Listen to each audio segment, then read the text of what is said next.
Good morning, how are you doing? I'm Andrzej Nedoma, your business coach and business advisor. I hope you appreciated my recent posts where I had beautiful mountains behind me. It was the Dolomites in Italy, and it was really a fantastic weather and fantastic landscape to discuss about building leadership, because this is the topic, this is the main theme for the month of March. As you remember, every day of the month we pick a topic related to the main theme. And then, of course, if you are a subscriber of our community, you have a membership, you have access to the full history of our recordings. In January, we're talking about preparing business for sale and selling the business. In February, we're talking about scaling and growing your business. And in March, we are talking about building your leadership skills. So if you follow me here or on Instagram, LinkedIn, or just on our YouTube channel, please remember, when you subscribe to our Excite membership, you have access to the full history. So far we are already approaching like 80 episodes that we have registered, which is amazing. Today's topic is also big. It's the communication, the power of clear communication when you think about your leadership skills. I think communication is just underestimated. Even though this is very popular to say, what is the number one problem within organization? Communications. And everybody knows about this. However, not all of the companies or leaders still communicate well, still communicate effectively. So I think it's very important and very practical to focus on communication a little bit today. So first, what I mean by communication, I like to avoid one thing.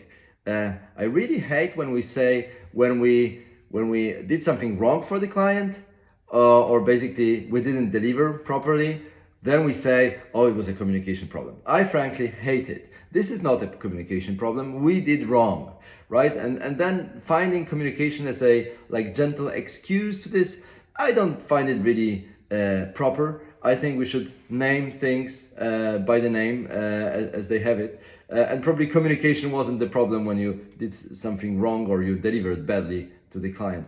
But communication can be a big problem, surely internally as well within your organization. We're talking about internally because we're addressing leadership skills today. So leaders talking to their teams, okay? And what I often see, and I talk about this with lots of entrepreneurs.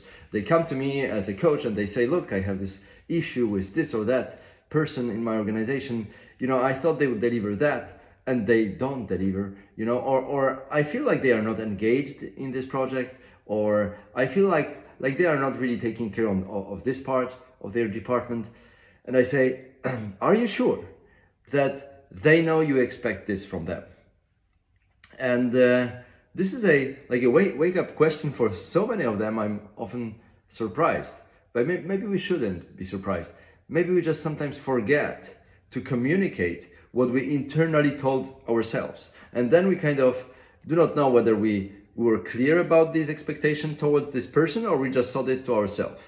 And quite often I see we maybe internally kind of processed this message, but we never really communicated this expectation that you, dear team leader, please take care of that and that project, department, element of cooperation with the client, or whatever it is, that issue, that challenge, that project.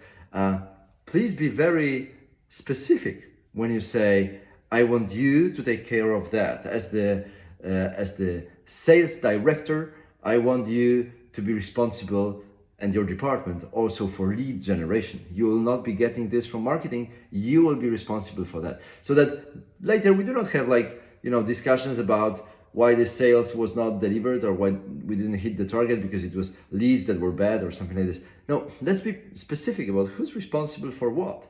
Because once we are clear about that, it's much easier to then talk about execution. So when you think about someone not meeting your expectations, ask your question.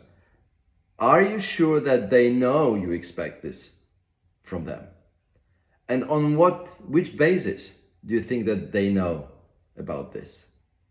Think about this communication, and I'm not saying that you should protect yourself and say that you surely did. I'd rather appreciate if you said, yeah, maybe we should be more explicit about this, and maybe we can repeat this, like have another one-on-one with this person or another person, or maybe the whole department, and kind of go through the expectations one more time, so that you and them are clear about what is agreed between you. Okay? So communicate rather than just expect. It's good to expect once you have well communicated also your expectations. And then as a leader, remember, leader cannot do things alone. But leader is not only a manager, so someone who manages other people. Leader leads people. So it means you have to engage people to go with you somewhere, to work with you.